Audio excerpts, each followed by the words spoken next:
Culto, um quarto de hora, 15 minutos de palavra, 15 minutos de oração, 15 minutos de louvor, 15 minutos de ações de graças, um quarto da palavra.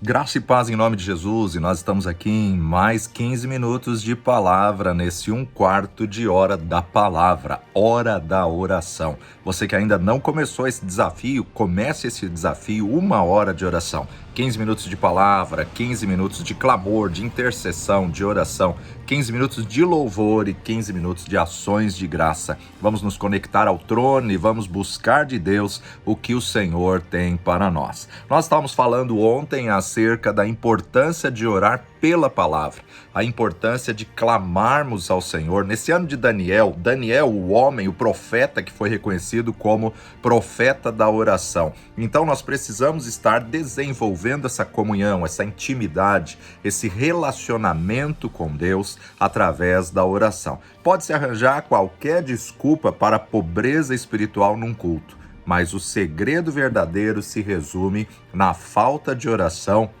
pela presença de Deus, no poder do Espírito Santo de Deus. Os pregadores que obtêm resultados poderosos para Deus são homens que prevaleceram em seus apelos para Deus antes de se aventurarem em fazer seus apelos aos homens. Então clamaram, intercederam. Grandes homens entraram para a história da igreja e o que há de comum em todos eles tinham uma vida de oração. Os pregadores mais poderosos com Deus em seus aposentos reclusos são os mais poderosos em seus púlpitos com os homens. A natureza humana, ela não gosta das coisas espirituais. Ela não gosta do trabalho árduo espiritual para orar. Muitas vezes você não vai sentir vontade, desejo. Por quê? Porque a carne não quer se levantar, a carne não quer se sacrificar, a carne não quer renunciar-se a si mesmo. A carne fica nessa luta, né? Paulo vai nos falar sobre isso. A carne luta contra o espírito luta contra a carne. Há uma batalha constante, há uma batalha contínua da carne contra o espírito, do espírito contra a carne. A natureza humana, ela procura técnicas, ela procura métodos, ela procura modelos, né? Muitas vezes ela vai tentar procurar o intelectual, cursos, projetos, prospectos, mas é a oração que vai habilitar você para a obra. É a oração que vai habilitar o seu sermão, é a oração que vai ungir, na verdade, a sua fala, a sua palavra, que vai ungir a sua vida. O maior mal desse tempo é pouca ou nenhuma oração na vida dos preletores, na vida dos homens e mulheres de Deus, de missionários, pastores e membros, que muitas vezes dão a desculpa que não oram porque tem uma equipe de intercessão. Por maior que seja a sua equipe de intercessão, isso não isenta a tua responsabilidade de buscar. Já falei em uma dessas nossas devocionais que Jesus orava com a multidão, Jesus orava com os 70, Jesus orava com os 12. Jesus tinha 3 amigos mais chegados e orava com os 3, tinha um discípulo do amor e orava com ele, mas chegava um momento que ele falava, agora vocês vão ficar aí porque eu vou subir o monte para orar. Você precisa ter o seu secreto, você precisa ter o seu espaço de oração, seu quarto de oração, sua sala de oração, você precisa ter o seu momento com Deus. Infelizmente, na nossa geração, nós temos visto que há pouco incenso do Santo dos Santos. O incenso na Bíblia representa a oração dos santos. E sem o incenso, que é a oração dos santos, a glória de Deus não vem. E se a glória de Deus não vem, não há fogo no altar. Então a importância de nós começarmos a orar, de nós regarmos a nossa vida com oração, regarmos o nosso ministério com oração, regarmos o nosso dia com oração. Os grandes homens, a gente vai falar sobre eles nessa nossa devocional, vai ter um dia que nós vamos começar a falar sobre os grandes guerreiros de oração. E haviam homens que oravam 2 horas, 3 horas, 4 horas, 8 horas por dia e diziam, se eu não orar 4 horas, o dia é perdido. Então a importância de nós começarmos a orar. Se você ora 5 minutos, passa para 10. Se você ora 10, passa para 20. Se você passa de 20, passa para 40. Mas dobra esse prazo, dobra esse tempo, né? Cria uma disciplina. Ai, pastor, eu não oro nem 30 segundos ao dia. Então começa com 5 minutos, começa orando, começa clamando, intercedendo, inicia o seu dia. Você desperta às 6, 5 para 6, 5 minutinhos de oração, de clamor, já cai da cama ali de joelho, orando, clamando, intercedendo, e vai aumentando, elastecendo esse tempo para 10 minutos, 15 minutos, 20 minutos, para que você possa cada vez mais andar em espírito. O servo do Senhor, ele é comissionado tanto para pregar como para orar. Há um imperativo, né? Portanto, ide por todo mundo e pregai o evangelho a toda criatura. Isso não é chamado, isso é ordenança. Assim como Paulo também nos traz no imperativo, orai sem cessar. Sua missão fica incompleta se você não conciliar, costurar as duas coisas, o ide, o pregai e o orar. O pregador, ele pode falar com toda a eloquência dos homens e dos anjos, mas a menos que ele consiga orar com fé que arraste todo o céu em seu auxílio, sua pregação será como um sino que ressoa ou como um prato que retine, na tarefa permanente de honrar a Deus e de salvar as almas. Um ministério regado com oração é a única coisa que coloca o pregador em sintonia com o povo. A oração, ela une-se tanto essencialmente ao humano quanto se une ao divino. O ministro que ora ultrapassa as regiões populares, vai além do homem de assuntos triviais, das secularidades, da atratividade, do entretenimento do púlpito.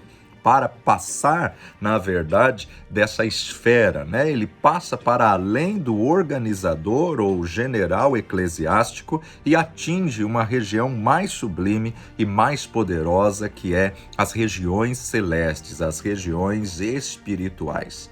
A santidade é produto da oração. O coração e a vida das pessoas transfiguradas enaltece a realidade e a natureza genuína e substanciosa do seu trabalho. Estamos numa geração com resultados superficiais, um nível raso, por causa dos entretenimentos que as pessoas estão oferecendo nos cultos. O fato de uma igreja ter 1000 intercessores não isenta seu líder, seu pastor, o preletor de ter o seu particular, a sua vida de oração. Nenhum chamado, nenhum ministério pode ser bem-sucedido sem muita oração. E essa oração precisa servir de fundamento, de base, de alicerce, de coluna, Sempre persistindo e sempre crescendo. A mensagem tem que ser resultado de uma vida de oração. O estudo, ele deve estar embebido em oração. Todos os deveres devem estar impregnados de oração e todo o espírito em atitude de oração. Grandes reformadores declararam: sinto muito por ter orado tão pouco. E que nós possamos nos agarrar a essa verdade, corrigir isso enquanto há tempo, que nós possamos desenvolver uma vida de oração, a prática de oração, não apenas falar sobre oração, ensinar sobre oração, mas que possamos orar. Os grandes ministérios, os verdadeiros pregadores de Deus, distinguiram-se por um traço em comum grandioso. Foram homens de oração.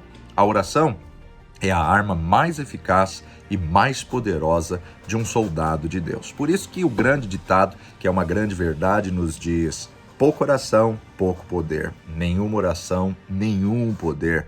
Muita oração, muito poder. Então a importância de nós atrairmos a glória, atrairmos a presença de Deus, atrairmos a unção do Espírito Santo através de uma vida de quebrantamento, de uma vida de renúncia, de uma vida de santidade, de uma vida de clamor, Coloque aqui os seus pedidos de oração. Descreva aqui embaixo, seja no YouTube, seja no Facebook ou qualquer rede social que você esteja assistindo esse vídeo. Coloque seus pedidos de oração. Estamos com um exército aí de 300 pessoas orando, clamando, intercedendo, jejuando. Coloque aqui os seus pedidos e você vai ver que a oração move as mãos daquele que move o mundo. A oração move as mãos do Deus Todo-Poderoso. A oração, na verdade, move o coração de Deus de agir em teu favor. É interessante que Daniel, o homem de oração, o profeta da oração, Daniel, ele propôs no seu coração em jejuar. Um dos jejuns de Daniel, porque não foi o único jejum, os 21 dias, mas um dos jejuns de Daniel estava havendo uma batalha nos ares, uma resistência nos ares, E é interessante que a hora que o anjo Gabriel vem para anunciar a Daniel, o anjo diz: Daniel, Desde o momento em que propusestes o teu coração em buscar ao Senhor, o Senhor te ouviu. Ou seja, não foi no momento que ele começou o jejum, não foi no momento que ele começou a orar, foi no momento que ele propôs em seu coração buscar ao Senhor. Desde o momento em que propuseste o teu coração em buscar ao Senhor, o Senhor te ouviu. Mas havia uma resistência, havia uma batalha, havia principados e potestades da Grécia, da Pérsia, né? Ele estava diante de um império medo-persa. E os principados da região não queriam que ele tivesse resposta, não queria que ele tivesse sucesso, não queria que ele ouvisse o que Deus tinha para falar com ele. Havia uma batalha nos ares. Essa batalha continua até hoje. Principados e potestades se opõem, né? Paulo vai nos dizer, estamos rodeados de uma tão grande nuvem de testemunhas. Então nós temos que entender que está acontecendo uma batalha nos ares. E essa batalha, nós não lutamos com forças carnais, com armas naturais. A nossa luta não é contra carne nem sangue, mas sim contra principados e potestades. Mas o anjo ali olha para Daniel e ele revela um segredo que vale para nós. O anjo olha ali e declara: "E eu vim, Daniel, por causa das tuas palavras." A palavra que governa a atmosfera, a palavra que governa o espiritual, a palavra aonde Deus culminou todo o poder, né? Por isso que Jesus é o verbo que se fez carne, a palavra em ação. Então precisamos alinhar a nossa declaração com a palavra de Deus. Precisamos alinhar a nossa declaração com a verdade da palavra. Por quê? Porque através da palavra nós abrimos os céus ou fechamos os céus. Por isso que tudo que a gente pedir na terra será ligado nos céus, ou liga ou desliga dos céus. Então a importância de você começar a meditar na palavra, encontrar na palavra respaldo para esse tempo de oração, de jejum, de clamor, para que você possa ter resposta e sucesso naquilo que você está pedindo.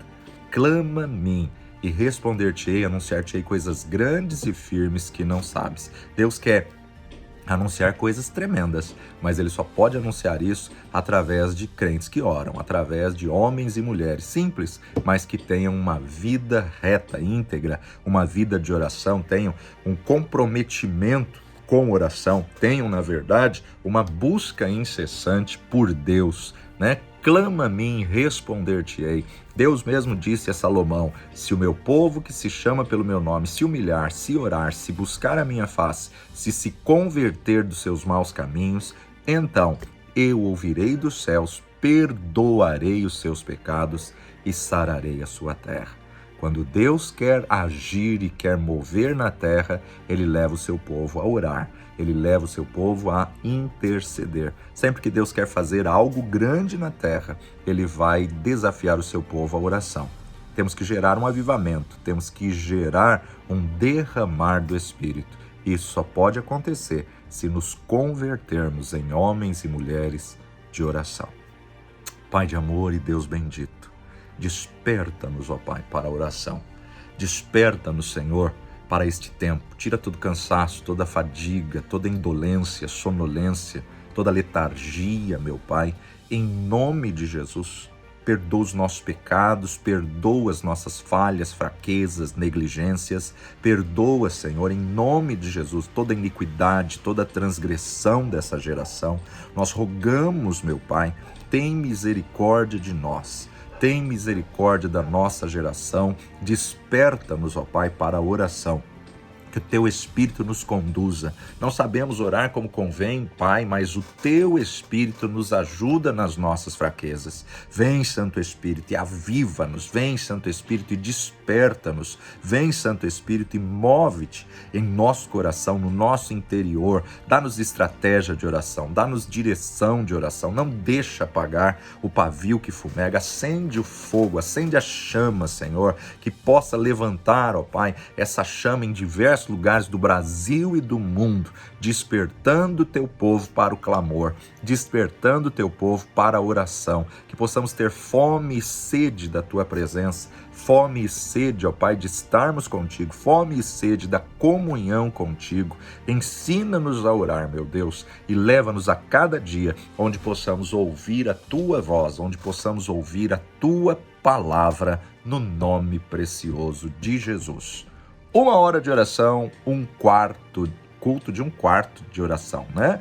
1/4 de oração, aonde na verdade os primeiros 15 minutos você medita aqui na palavra de Deus e agora, os próximos 15 minutos, clama ao Senhor, ora, intercede. Quer orar mais que 15? Fica à vontade, fica na liberdade, mas clama a mim e responder-te-ei, anunciar-te-ei coisas grandes e firmes que não sabes. Terceiro quarto, faça de louvor, de adoração. E o quarto, os últimos 15 minutos dessa hora de oração, ações de graça. Em tudo dai graças, porque essa é a vontade de Deus para conosco. Coloca aqui embaixo os seus pedidos de oração. Descreva aqui o que você gostaria que esse exército de intercessão te ajudasse em oração e viva as suas maiores e melhores experiências. Deus te abençoe, um ótimo dia. Até a próxima, no nome de Jesus. Culto 1/4 de hora.